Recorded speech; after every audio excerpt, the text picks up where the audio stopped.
دوستو اگر کسی شخص کی بھویں داڑھی اور مونچھیں خوب گھنی ہیں جس سے اس کی کھال نظر نہیں آتی ہے تو ایسے شخص کو وضو میں صرف اوپر سے پانی بہا لینا کافی ہوتا ہے، لیکن اگر کسی شخص کی بھویں اور داڑھی مونچھیں اتنی گھنی نہیں ہیں بلکہ کھال نظر آتی ہے تو پھر ایسے شخص کو چاہیے کہ وہ بھویں اور داڑھی مونچھوں کے اندر کھال تک پانی پہنچائے، تب جا کر اس کا وضو درست ہوئے گا۔ اگر کسی شخص نے مہندی لگائی ہوئی ہے یا کسی خاتون نے لپسٹک یا ناخن پالش وغیرہ لگا رکھا ہے تو اسے یاد رکھنا چاہیے کہ اگر مہندی سوکھ جاتی ہے یا لپسٹک وغیرہ لگی ہوئی ہے اور اسی کی حالت میں وہ وضو کرتی ہے تو پھر اس کا وضو درست نہیں ہوگا، اس لیے کہ وضو میں دھوئے جانے والے جو اعضاء ہیں ان تک پانی نہیں پہنچ سکے گا۔ اس لیے اگر کوئی شخص مہندی لگاتا ہے تو اس کو دھو لینا چاہیے، اگر لپسٹک یا ناخن پالش وغیرہ لگا ہوا ہے تو اس کو ہٹا لینا چاہیے، پھر وضو کرنا چاہیے۔ اور حقیقت تو یہ ہے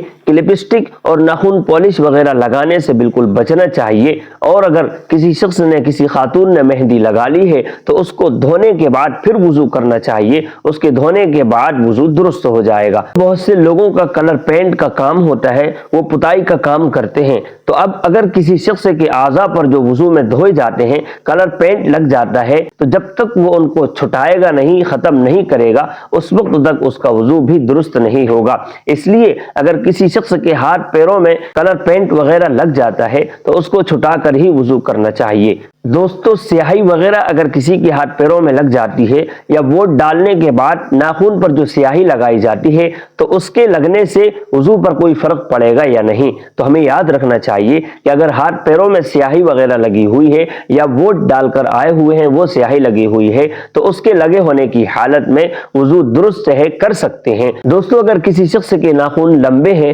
اولاً تو لمبے لمبے ناخن رکھنا نہیں چاہیے، سنت طریقے کے مطابق ہر جمعے کے دن ناخن کاٹ لینا چاہیے، لیکن اگر کسی کے ناخن لمبے ہیں تو ان ناخنوں کے اندر تک پانی پہنچانا ضروری ہے ورنہ وضو درست نہیں ہوگا۔ اسی طریقے سے خواتین کے ناخن بڑے ہیں اور اس میں آٹا وغیرہ بھر جاتا ہے، سوکھ جاتا ہے اور وہ اسی حال میں وضو کر لیتی ہیں تو ظاہر سی بات ہے کہ وہ آٹا اندر تک پانی پہنچنے نہیں دیتا، اس آٹے کو چھٹا کر ہی وضو کریں تب درست ہوگا۔ واللہ اعلم بالصواب۔